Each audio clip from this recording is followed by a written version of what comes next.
Welcome back. ಹೊಸ ವರ್ಷಾಚರಣೆಗೆ ಬೆಂಗಳೂರಿನಲ್ಲಿ ಸಿದ್ಧತೆಗಳನ್ನು ಮಾಡಿಕೊಳ್ಳಲಾಗ್ತಿದೆ. ಎಲ್ಲೆಲ್ಲಿ ಯಾವ ತರದ ಸಿಚುವೇಶನ್ ಇದೆ ಅನ್ನೋದ್ರ ಬಗ್ಗೆ ನಮ್ಮ ಪ್ರತಿನಿಧಿ ಮಾಹಿತಿನ ನೀಡ್ತಾ ಇದ್ರು. ಕಾರ್ತಿಕ್ ಹೆಚ್ಚಿನ ಮಾಹಿತಿಯನ್ನ ನೀಡ್ತಾರೆ. ಕಾರ್ತಿಕ್, ನ್ಯೂ ಇಯರ್ ಸೆಲೆಬ್ರೇಷನ್ ಅಂತ ಹೇಳಿದ್ರೆ ಬೆಂಗಳೂರಿನಲ್ಲಂತೂ ಸಿಕ್ಕಾಬಟ್ಟೆ ಮೋಜು ಮಸ್ತಿ ಎಲ್ಲವೂ ಇರುತ್ತೆ.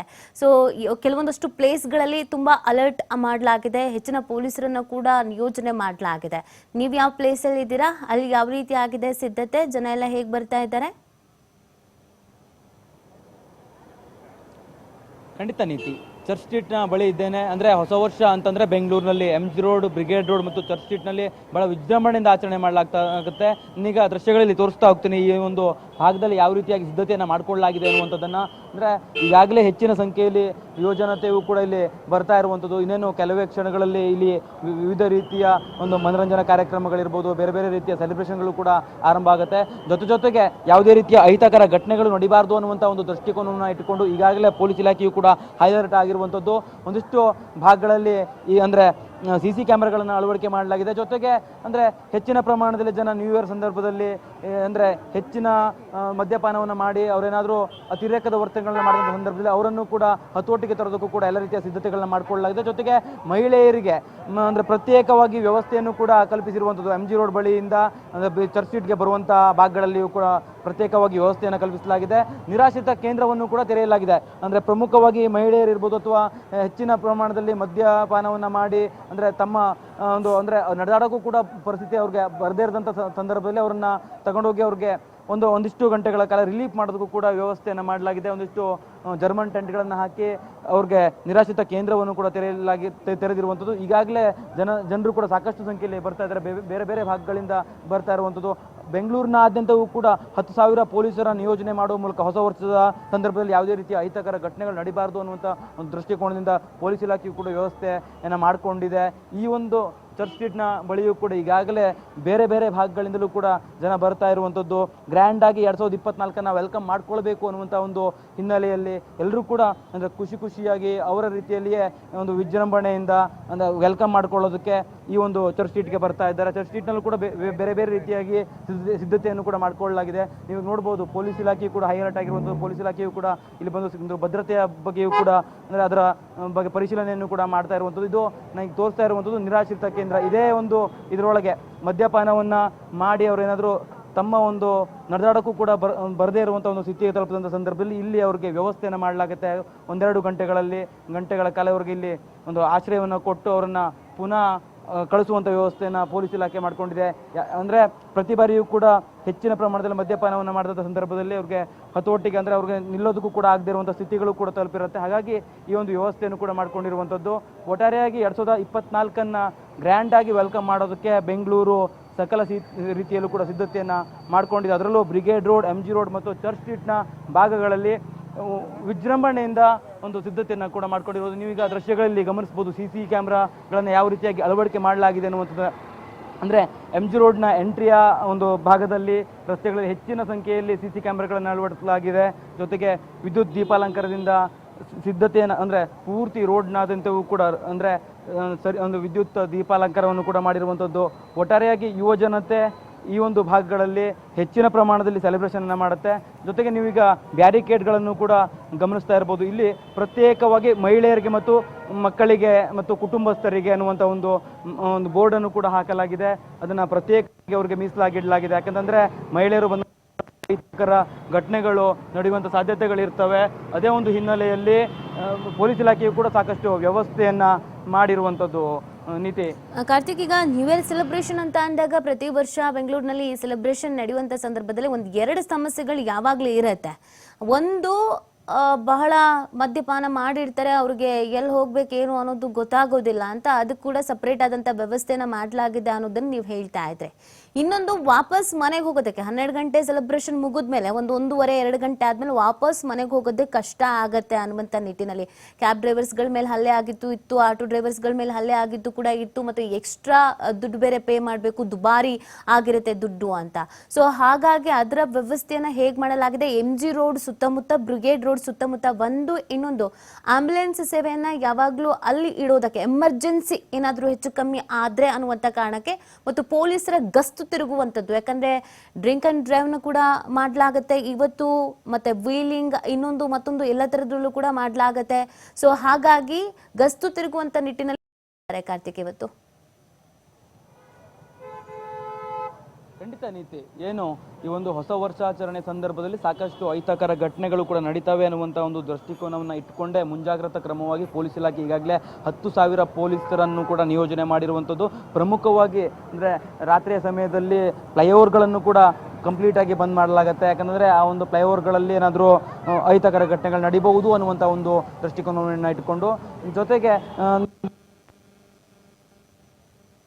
ಅಂದರೆ ಹೆಚ್ಚಿನ ಜನರನ್ನ ಸುಲಿಗೆ ಮಾಡಲಾಗತ್ತೆ. ಅಂದರೆ ವಾಹನಗಳು ಅಥವಾ ಆಟೋಗಳಿರ್ಬೋದು, ಕ್ಯಾಬ್ಗಳಿರ್ಬೋದು, ಇವೆಲ್ಲರ ರೇಟ್ಗಳು ಕೂಡ ಹೆಚ್ಚಾಗುತ್ತೆ ಅನ್ನುವಂಥದ್ದನ್ನು ಕೂಡ ನೀವು ಪ್ರಸ್ತಾಪ ಮಾಡಿ, ಅದೇ ಒಂದು ಹಿನ್ನೆಲೆಯಲ್ಲಿ BMTCಯು ಕೂಡ ಮಧ್ಯರಾತ್ರಿ 2:30ವರೆಗೂ ಕೂಡ ತನ್ನ ಸೇವೆಯನ್ನು ವಿಸ್ತರಿಸಿದೆ. ಜೊತೆಗೆ ಮೆಟ್ರೋ ಕೂಡ 1:30ರವರೆಗೂ ಕೂಡ ಸೇವೆಯನ್ನು ವಿಸ್ತರಿಸಿರುವಂಥದ್ದು. ಹಾಗಾಗಿ ಅಂದರೆ ಬರುವಂತಹ ಜನರಿಗೂ ಕೂಡ ಎಲ್ಲೂ ಕೂಡ ಸಮಸ್ಯೆಗಳಾಗಬಾರ್ದು ಅನ್ನುವಂಥ ಒಂದು ನಿಟ್ಟಿನಲ್ಲಿ ಅಂದರೆ ಎಲ್ಲ ರೀತಿಯ ಇಲಾಖೆಗಳು ಕೂಡ ಒಂದು ವ್ಯವಸ್ಥೆಯನ್ನು ಕೂಡ ಮಾಡಿರುವಂಥದ್ದು. ಜೊತೆಗೆ ಪೊಲೀಸ್ ಇಲಾಖೆಯು ಕೂಡ ಹೆಚ್ಚಿನ ಪ್ರಮಾಣದಲ್ಲಿ CC ಕ್ಯಾಮ್ರಾಗಳನ್ನು ಅಳವಡಿಕೆ ಮಾಡಿದೆ. ಅಂದರೆ ಅಹಿತಕರ ಮಹಿಳೆಯರ ಮೇಲೆ ಏನಾದರೂ ದೌರ್ಜನ್ಯಗಳಾಗುವಂಥ ಸಾಧ್ಯತೆಗಳಿರ್ತವೆ, ಅಥವಾ ಇನ್ಯಾವುದೋ ರೀತಿಯ ಕಿಡಿಗೇಡಿಗಳಿಂದ ಇನ್ಯಾವುದೋ ರೀತಿಯ ಘಟನೆಗಳು ನಡೀಬಹುದು. ಹಾಗಾಗಿ ಅದೆಲ್ಲವನ್ನು ಕೂಡ ಯಾವುದು ಕೂಡ ನಡಿಬಾರ್ದು ಅನ್ನುವಂಥ ಒಂದು ದೃಷ್ಟಿಕೋನವನ್ನು ಇಟ್ಟುಕೊಂಡು CC ಕ್ಯಾಮ್ರಾಗಳನ್ನು ಕೂಡ ಹಾಕಲಾಗಿದೆ. ಇನ್ನು ಭದ್ರತೆಯ ನಿಟ್ಟಿನಲ್ಲೂ ಕೂಡ ಪೊಲೀಸ್ ಇಲಾಖೆ ಸಾಕಷ್ಟು ವ್ಯವಸ್ಥೆಯನ್ನು ಕೂಡ ಮಾಡಿಕೊಂಡಿರುವಂಥದ್ದು. ಕಂಪ್ಲೀಟಾಗಿ ಅಂದರೆ ಚರ್ಚ್ ಸ್ಟ್ರೀಟ್ ಇರ್ಬೋದು, MG ರೋಡ್ ಇರ್ಬೋದು, ಬ್ರಿಗೇಡ್ ರೋಡ್ ಇರ್ಬೋದು, ಎಲ್ಲ ಭಾಗಗಳಲ್ಲಿ ಹೆಚ್ಚಿನ ಜನ ಸೇರ್ತಾರೆ ಅನ್ನುವಂಥ ಒಂದು ಹಿನ್ನೆಲೆಯಲ್ಲಿಯೇ ಅಲ್ಲಿ ಹೆಚ್ಚಿನ ಬಿಗಿ ಭದ್ರತೆಯನ್ನು ವಹಿಸಲಾಗಿದೆ. ಮಹಿಳಾ ಪೊಲೀಸರು ಕೂಡ ಸಾಕಷ್ಟು ಸಂಖ್ಯೆಯಲ್ಲಿ ಇಲ್ಲಿ ಅವರು ಕೂಡ ಕರ್ತವ್ಯವನ್ನು ನಿರ್ವಹಿಸ್ತಾ ಇದ್ದಾರೆ. ಮಹಿಳೆಯರ ಮೇಲೆ ದೌರ್ಜನ್ಯಗಳು ಹೆಚ್ಚಿನ ಪ್ರಮಾಣದಲ್ಲಿ ಆಗತ್ತೆ. ಆ ಒಂದು ನಿಟ್ಟಿನಲ್ಲಿ ಅದು ಯಾವುದಕ್ಕೂ ಕೂಡ ಆಸ್ಪದಗಳನ್ನು ಕೊಡಬಾರ್ದು ಅನ್ನುವಂಥ ಒಂದು ನಿಟ್ಟಿನಲ್ಲಿ ಈಗ ಪೊಲೀಸ್ ಇಲಾಖೆ ಕೂಡ ಅಲರ್ಟ್ ಆಗಿರುವಂಥದ್ದು. ಅದರಲ್ಲೂ ಮಹಿಳೆಯರೇನಾದರೂ ಕುಡಿದು ಅವ್ರಿಗೇನಾದರೂ ಅವರು ಸೀಮಿತವನ್ನು ಕಳೆದುಕೊಂಡಂಥ ಪಕ್ಷದಲ್ಲಿ ಅವರಿಗೆ ಪ್ರತ್ಯೇಕವಾಗಿ ನಿರಾಶ್ರಿತ ಕೇಂದ್ರವನ್ನು ಕೂಡ ತೆರೆಯಲಾಗಿದೆ. ಅಲ್ಲಿ ಮಹಿಳಾ ಪೊಲೀಸರು ಅವರನ್ನು ಸಹಾಯಕ್ಕೆ ಬಂದು ಅವರನ್ನು ತೆಗೆದುಕೊಂಡು ಹೋಗಿ ನಿರಾಶ್ರಿತ ಕೇಂದ್ರದಲ್ಲಿ ಇಟ್ಟು ಅವರನ್ನು ಅಲ್ಲಿ ಸೇವ್ ಮಾಡುವಂಥ ಕೆಲಸವನ್ನು ಕೂಡ ಮಾಡಲಾಗತ್ತೆ. ಇನ್ನೇನು ಕೆಲವೇ ಕ್ಷಣದಲ್ಲಿ ಈ ಒಂದು ಭಾಗಗಳಲ್ಲಿ ಇನ್ನಷ್ಟು ಹೆಚ್ಚಿನ ಸಂಖ್ಯೆಯ ಜನ ಬರ್ತಾರೆ, ಬೇರೆ ಬೇರೆ ಭಾಗಗಳಿಂದ ಬರ್ತಾರೆ. ಸಂಜೆ ಆಗ್ತಾ ಇದ್ದಂತೆ ಈ ಒಂದು ಚರ್ಚ್ ಸ್ಟ್ರೀಟ್ನಲ್ಲಿ ಲೆಕ್ಕವೇ ಸಿಗದಷ್ಟು ಜನ ಸಂಖ್ಯೆ ಸೇರುವಂಥ ಸಾಧ್ಯತೆಗಳು ಕೂಡ ಇರುವಂಥದ್ದು. ಹಾಗಾಗಿ ಖಾಕಿ ಪಡೆಯು ಕೂಡ ಒಂದು ರೀತಿಯಲ್ಲಿ ವ್ಯವಸ್ಥೆಯನ್ನು ಸರಿಯಾಗಿ ಮಾಡಿಕೊಂಡಿದೆ.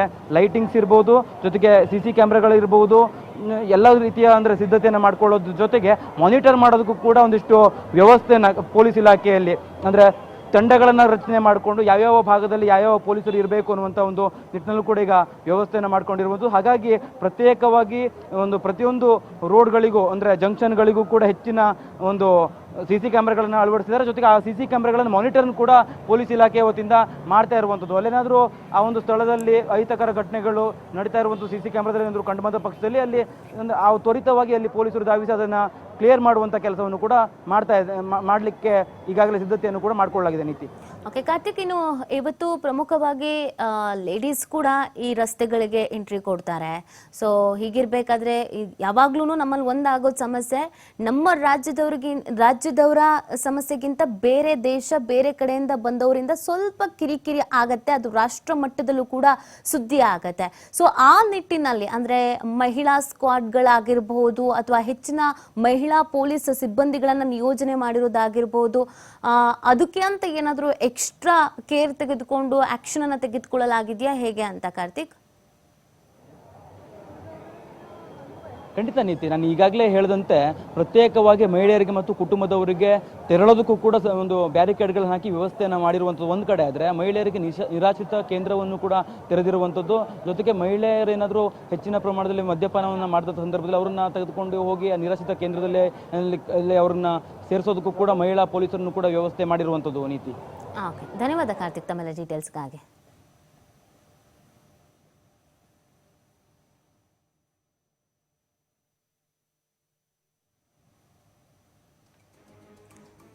ನೋಡಿ, ಇನ್ನೇನು ಕೆಲವೇ ಕ್ಷಣಗಳು ಮಾತ್ರ ಬಾಕಿ ಇರೋದು. ಎಲ್ಲ ಗಂಟೆ ಲೆಕ್ಕದಲ್ಲಿ ಟೈಮ್ ಹಾಕೊಂಡು ಕುತ್ಕೊಂಡಿದ್ದಾರೆ. ಎಷ್ಟೊತ್ತಿಗಪ್ಪ 12 ಗಂಟೆ ಆಗುತ್ತೆ, ನೀವೇ ಸೆಲೆಬ್ರೇಷನ್ ಮಾಡಬೇಕು ಅಂತ ಈಗ ಆಲ್ರೆಡಿ ಎಲ್ಲರೂ ಜಮಾಯಿಸ್ತಾ ಇದ್ದಾರೆ ಅಲ್ಲಿಗೆ. ಸೊ ಆ ಕಾರಣಕ್ಕಾಗಿ ಎಲ್ಲ ಸಿದ್ಧತೆಗಳು ಆಗಿದೆ. ನೀವು ಗಮನಿಸ್ತಾ ಇರ್ಬೋದು, ಫುಲ್ ಲೈಟಿಂಗ್ಸನ್ನು ಕೂಡ ಹಾಕಲಾಗಿರುವಂಥದ್ದು. ಪಾರ್ಕಿಂಗ್ ವ್ಯವಸ್ಥೆಯನ್ನು ಕೂಡ ಮಾಡಲಾಗಿದೆ. ಇಲ್ಲೇ ಪಾರ್ಕಿಂಗ್ ಮಾಡಬೇಕು ಅಂತ ಕೆಲವೊಂದಷ್ಟು ಪ್ಲೇಸ್ಗಳಿಗೆ ಓನ್ ವೆಹಿಕಲ್ಸ್ ಅಲೋ ಕೂಡ ಇಲ್ಲ. ಯಾಕಂದರೆ ಹೆಂಗೆ ಬೇಕು ಹಾಗೆ ಎಲ್ಲಿ ಬೇಕು ಅಲ್ಲಿ ಗಾಡಿ ನಿಲ್ಲಿಸಿ ಹೋಗ್ತಾರೆ, ಅದರಿಂದ ಟ್ರಾಫಿಕ್ ಜಾಮ್ ಆಗುತ್ತೆ, ಕಿರಿಕಿರಿ ಆಗುತ್ತೆ ಅಂತ. ಸೊ ಹಾಗಾಗಿ ಎಲ್ಲರೂ ಮೊದಲೇ ಪ್ಲ್ಯಾನ್ ಮಾಡ್ಕೊಂಡಿದ್ರು ಎಲ್ಲಿ ಹೋಗಬೇಕು, ಹೇಗೆ ನ್ಯೂ ಇಯರ್ ಸೆಲೆಬ್ರೇಷನ್ ಮಾಡಬೇಕು ಅಂತ. ಪ್ರತಿ ವರ್ಷವೂ ಕೂಡ ಇದು ನಾರ್ಮಲ್ ಆಗಿರೋದ್ರಿಂದ ಪೊಲೀಸ್ ಇಲಾಖೆ ಕೂಡ ಅಷ್ಟೇ ಭದ್ರತೆಯನ್ನು ಕಲ್ಪಿಸಲಾಗಿದೆ. ಈ ವರ್ಷ ಪ್ರಮುಖವಾಗಿ 2 ಚೇಂಜಸ್ ನೋಡ್ತಾ ಇದ್ದೀವಿ. ಒಂದು, ಈ ಬ್ರಿಗೇಡ್ ರೋಡು ಮತ್ತು ಈ ಚರ್ಚ್ ಸ್ಟ್ರೀಟಲ್ಲಿ ಯಾವಾಗಲೂ ನಾರ್ಮಲ್ ಆಗಿ ಒಂದು ರಸ್ತೆ ಇರುತ್ತೆ, ಅಲ್ಲೇ ಸೆಲೆಬ್ರೇಷನ್ ಮಾಡೋದು, ಎಲ್ಲರೂ ಒಟ್ಟಿಗೆ ಹೋಗ್ಬೋದಿತ್ತು, ಎಲ್ಲರೂ ಒಟ್ಟಿಗೆ ಬರ್ಬೋದಿತ್ತು. ಆಗ್ಲೇ ಸ್ವಲ್ಪ ಕಿರಿಕಿರಿ ಇದೆಲ್ಲ ಆಗ್ತಾ ಇದ್ದಿದ್ದು. ಈ ಬಾರಿ ಫ್ಯಾಮಿಲಿಯವ್ರಿಗೆ, ಹೆಣ್ಮಕ್ಳಿಗೆ ಈ ಥರ ಓಡಾಡೋದಕ್ಕೆ ಸಪ್ರೇಟ್ ಟ್ರ್ಯಾಕ್ ಥರ ಮಾಡಿದ್ದಾರೆ. ಅದ್ರೊಳಗೆ ಹೋಗಬೇಕು, ಅದ್ರೊಳಗೆ ಬರಬೇಕು, ಆಗ ಪೋಲಿ ಪುಂಡ್ರೆಲ್ಲ ಅಲ್ಲಿ ಬರಲ್ಲ, ಕೀಟ್ಲೆ ಮಾಡಲ್ಲ ಅನ್ನುವಂಥ ಹಿನ್ನೆಲೆಯಲ್ಲಿ. ಇನ್ನೊಂದು, ಹೆಚ್ಚಿನ ಮದ್ಯ ಸೇವನೆ ಮಾಡಿ ಕೆಲವು ಹೆಣ್ಮಕ್ಳುಗಳು ರಸ್ತೆಯಲ್ಲಿ ಬಿದ್ದಿರ್ತಿದ್ರು, ಅವ್ರನ್ನ ಪೊಲೀಸರು ಕರ್ಕೊಂಡು ಹೋಗಕ್ಕಂತ ಬಂದರೆ ಪೊಲೀಸರಿಗೆ ಬೈತಾ ಇದ್ರು, ಹೊಡೆಯೋದಕ್ಕೆ ಹೋಗ್ತಾ ಇದ್ರು, ಒಂದಷ್ಟು ವಿಡಿಯೋಸ್ಗಳು ವೈರಲ್ ಆಗ್ತಾ ಇತ್ತು, ಅಶ್ಲೀಲವಾಗಿ ಮಾತನಾಡ್ತಾ ಇದ್ರು. ಸೊ ಆ ಥರನೂ ಆಗಬಾರ್ದು ಅಂತ ಹೆಚ್ಚಿನ ಡ್ರಿಂಕ್ಸ್ ಏನಾದ್ರು ಮಾಡಿದ್ರೆ ಅವರನ್ನು ಕರೆದುಕೊಂಡು ಬಂದು ಸ್ವಲ್ಪ ಹೊತ್ತುಗಳ ಕಾಲ ಅವರಲ್ಲಿ ರೆಸ್ಟ್ ಮಾಡಿ ಆಮೇಲೆ ಮನೆಗೆ ಹೋಗೋದಕ್ಕೆ ಅಂತಲೂ ಕೂಡ ಒಂದು ವ್ಯವಸ್ಥೆನ ಮಾಡಿದ್ದಾರೆ. ಈ ಬಾರಿ 2 ಎಕ್ಸ್ಟ್ರಾ ವ್ಯವಸ್ಥೆ. ಯಾಕಂದರೆ ಪ್ರತಿ ಬಾರಿ ಪೊಲೀಸರಿಗೂ ನೋಡಿ ನೋಡಿ ನೋಡಿ ಸಾಕಾಗಿ ಹೋಗಿತ್ತು. ಹಾಗಾಗಿ ಏನೂ ಸಮಸ್ಯೆ ಆಗಬಾರ್ದು ಅಂತ ಪ್ಲಾನ್ ಮಾಡ್ಕೊಂಡಿದ್ದಾರೆ.